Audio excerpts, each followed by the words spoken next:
দুঃখজনক ঘটনা। যে অস্ত্র ব্যবহার করা হয়েছে তা কোথা থেকে এলো, কিভাবে এলো তা তদন্ত করবে পুলিশ।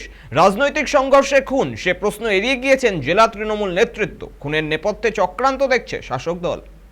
অত্যন্ত দুঃখজনক ঘটনা এবং যেটা আমাদের সকলের মনে হচ্ছে যে এই যে গুলি করে হত্যা করা হলো, তাকে খুন করা হলো, এই যে দুষ্কৃতকারীরা যে আর্মসটা ব্যবহার করেছে, এই আর্মসটা কিভাবে এলো, কোথা থেকে এলো, কারা নিয়ে এলো, পুলিশের ওপর আমাদের সম্পূর্ণ বিশ্বাস এবং আস্থা আছে।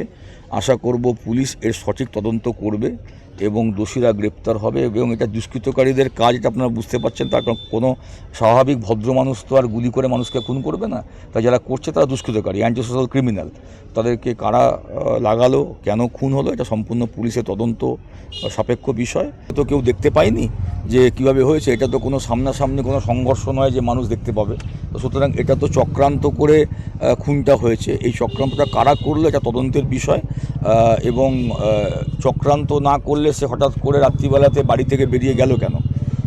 এবং আরেকটা বিষয় হচ্ছে যে দুষ্কৃতকারী ছাড়া আর্মস তো সাধারণ মানুষ ব্যবহার করতে পারে না, তারা তো ভয়ে আর্মস হাতই দেয় না, এবং এগুলো ম্যাক্সিমাম ইললিগাল আর্মস দিয়েই এই কাজগুলো হয়। তো তাহলে এটা সম্পূর্ণ পুলিশের তদন্ত ছাড়া এই ইললিগাল আর্মস কারা ব্যবহার করলো এবং ক্রিমিনাল অ্যান্টি সোশ্যাল কারা, তারা কোথায় থাকে, কী বিষয়, এটা সম্পূর্ণ পুলিশের তদন্ত।